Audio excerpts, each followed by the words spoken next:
The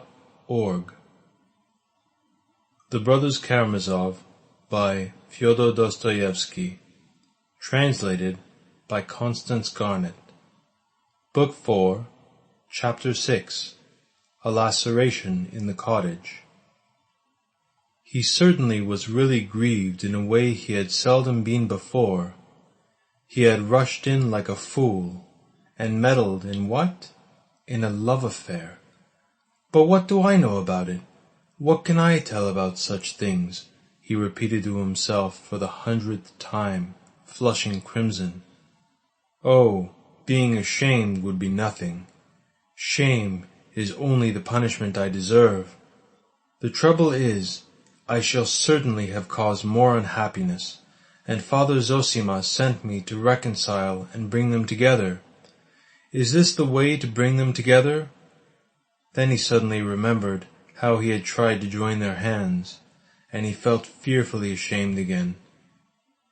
Though I acted quite sincerely, I must be more sensible in the future, he concluded suddenly, and did not even smile at his conclusion. Katerina Ivanovna's commission took him to Lake Street, and his brother Dmitri lived close by, in a turning out of Lake Street. Alyosha decided to go to him in any case before going to the captain, though he had a presentiment that he would not find his brother. He suspected that he would intentionally keep out of his way now, but he must find him anyhow. Time was passing. The thought of his dying elder had not left Alyosha for 1 minute from the time he set off from the monastery. There was one point which interested him particularly about Katerina Ivanovna's commission, when she had mentioned the captain's son, the little schoolboy who had run beside his father crying. The idea had at once struck Alyosha that this must be the schoolboy who had bitten his finger when he, Alyosha, asked him what he had done to hurt him. Now Alyosha felt practically certain of this, though he could not have said why. Thinking of another subject was a relief, and he resolved to think no more about the mischief he had done, and not to torture himself with remorse, but to do what he had to do, let come what would. At that thought, he was completely comforted. Turning to the street where Dmitri lodged, he felt hungry, and taking out of his pocket the roll he had brought from his father's, he ate it. It made him feel stronger. Dmitri was not at home. The people of the house, an old cabinet-maker, his son, and his old wife, looked with positive suspicion at Alyosha. "He hasn't slept here for the last 3 nights. Maybe he has gone away," the old man said, in answer to Alyosha's persistent inquiries. Alyosha saw that he was answering in accordance with instructions.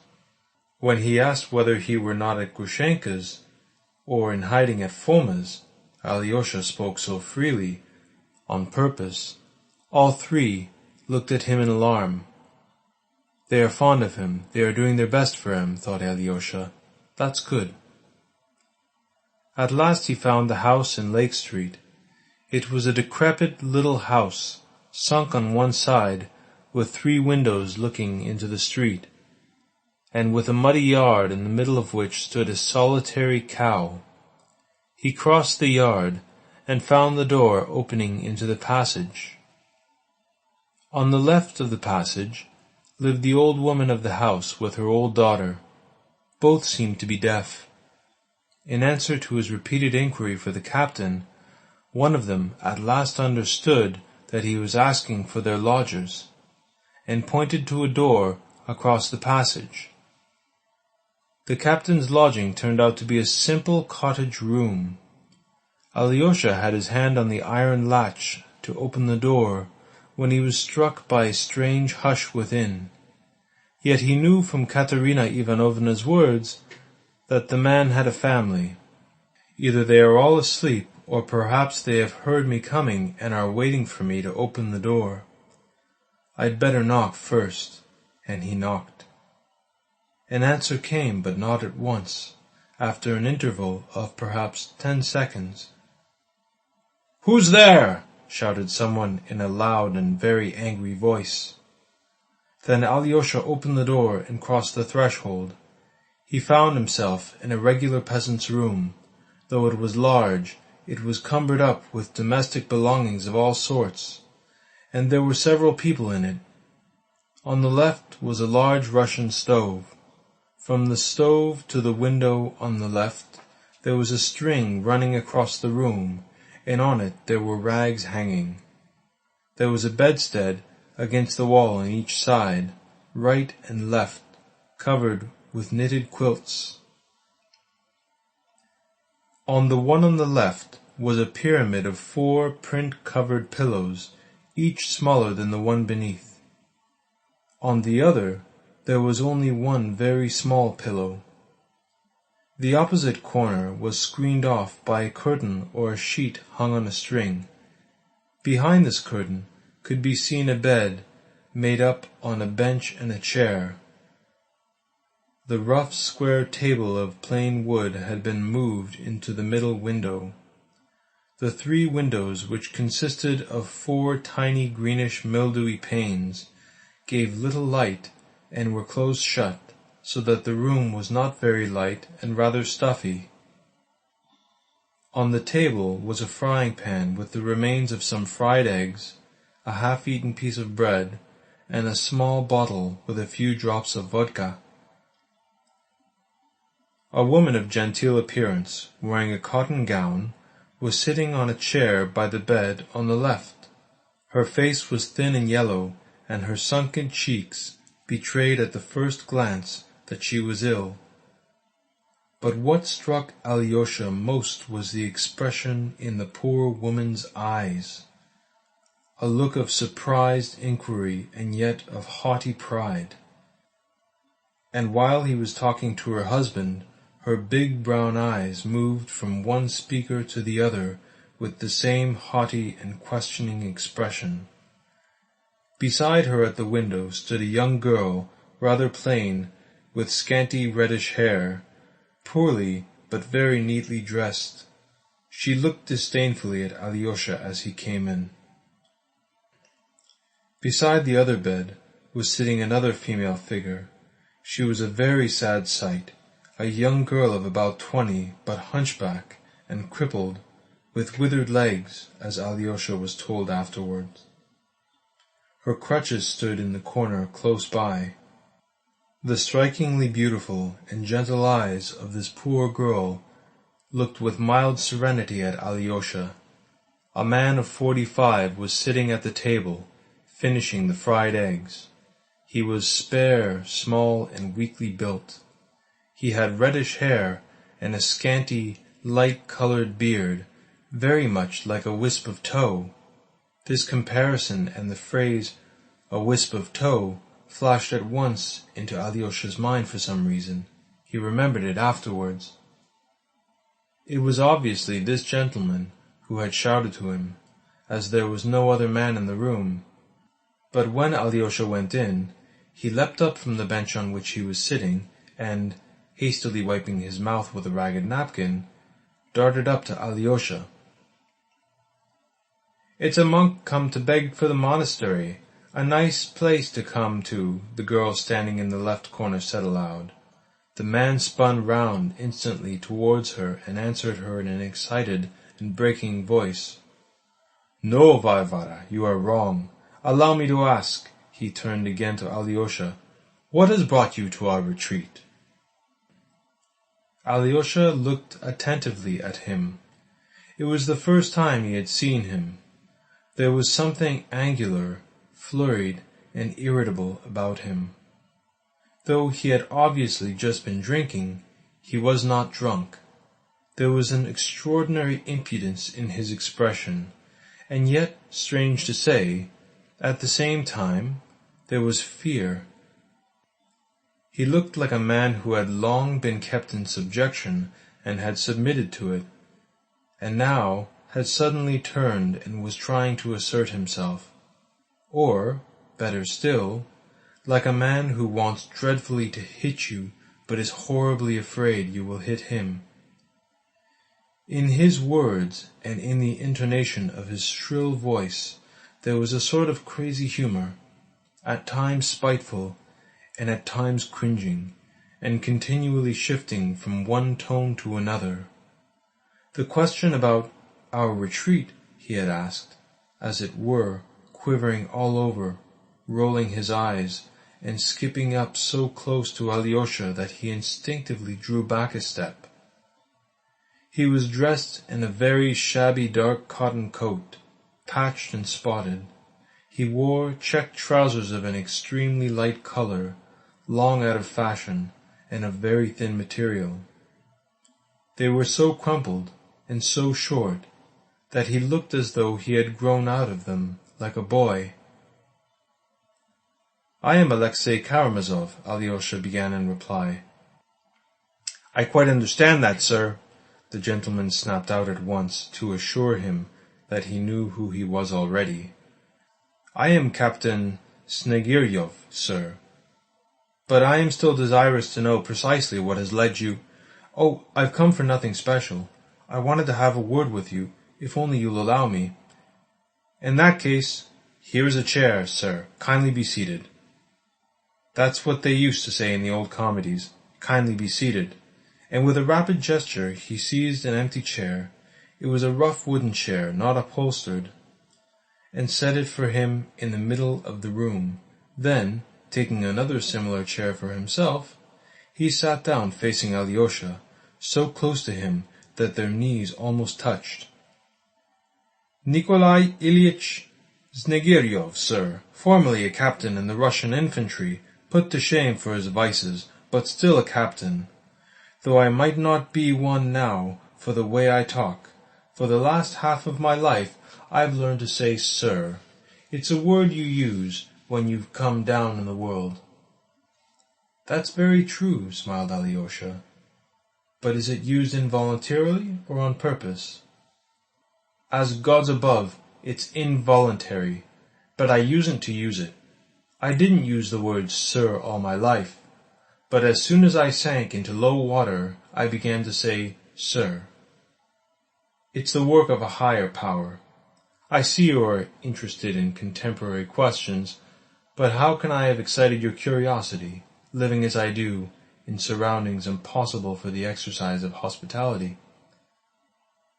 "I've come about that business." "About what business?" the captain interrupted impatiently. "About your meeting with my brother Dmitri Fyodorovitch," Alyosha blurted out awkwardly. "What meeting, sir? You don't mean that meeting? About my wisp of tow, then?" He moved closer so that his knees positively knocked against Alyosha. His lips were strangely compressed like a thread. "What wisp of tow?" muttered Alyosha. "He has come to complain of me, father," cried a voice familiar to Alyosha, the voice of the schoolboy, from behind the curtain. "I bit his finger just now."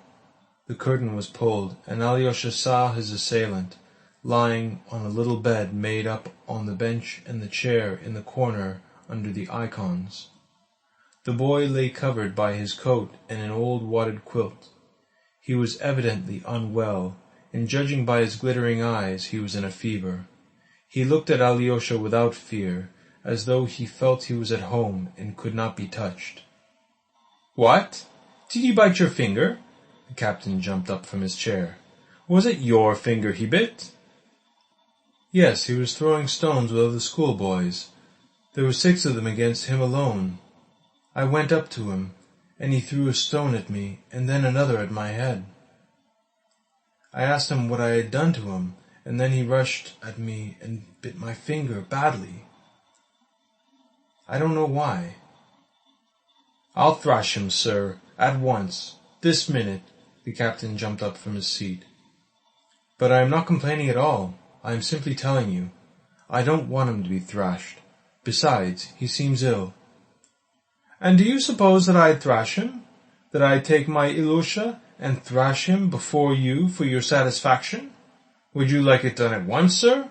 said the captain, suddenly turning to Alyosha, as though he were going to attack him.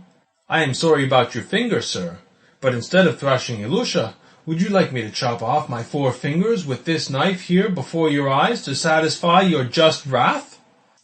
I should think 4 fingers would be enough to satisfy your thirst for vengeance. You won't ask for the 5th one, too?" He stopped short with a catch in his throat.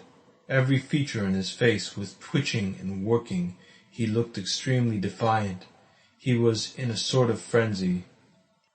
"I think I understand it all now," said Alyosha gently and sorrowfully, still keeping his seat. "So your boy is a good boy. He loves his father, and he attacked me as the brother of your assailant." "Now I understand it," he repeated thoughtfully. "But my brother, Dmitri Fyodorovitch, regrets his action. I know that. And if only it is possible for him to come to you, or better still, to meet you in that same place, he will ask for your forgiveness before everyone if you wish it." "After pulling out my beard, you mean? He will ask my forgiveness? And he thinks that will be a satisfactory finish, doesn't he?" "Oh no, on the contrary, he will do anything you like, and in any way you like."